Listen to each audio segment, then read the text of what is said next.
প্রবাসীরা এখন বিনিয়োগ করে বিশ্ববাজারে বাংলাদেশের সুনাম বয়ে আনছে বলে মন্তব্য করেন সৌদি আরবে নিযুক্ত বাংলাদেশের রাষ্ট্রদূত মোহাম্মদ দেলোয়ার হোসেন। এনটিভি সৌদি আরব প্রতিনিধি ফারুক আহমেদ চান জানান, দাম্মামে আইয়ুব ফাস্ট ট্রেডিং কোম্পানির ৮ম শাখা উদ্বোধনকালে তিনি একথা বলেন। রাষ্ট্রদূত বলেন, প্রবাসীদের কল্যাণে যা যা করণীয় তা করবে বাংলাদেশ দূতাবাস।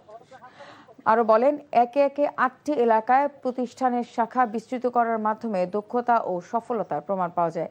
সৌদিতে ব্যবসার দারুণ সুযোগ রয়েছে উল্লেখ করে চেয়ারম্যান মোহাম্মদ আইয়ুব মিয়া জানান, তার প্রতিষ্ঠানে কর্মরত ৮০% কর্মী বাংলাদেশি, যারা দেশে পাঠাচ্ছেন রেমিটেন্স।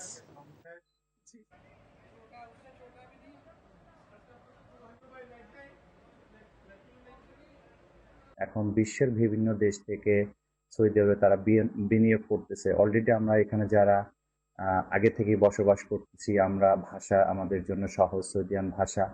যারা অবস্থান করতেছে এবং যারা ব্যবসায়ী আছে তাদের জন্য এটা খুবই সুজন্য সুযোগ। এটি সত্যি আনন্দের বিষয় যে বাংলাদেশি বিনিয়োগকারীদের সংখ্যা দিন দিন বৃদ্ধি পাচ্ছে।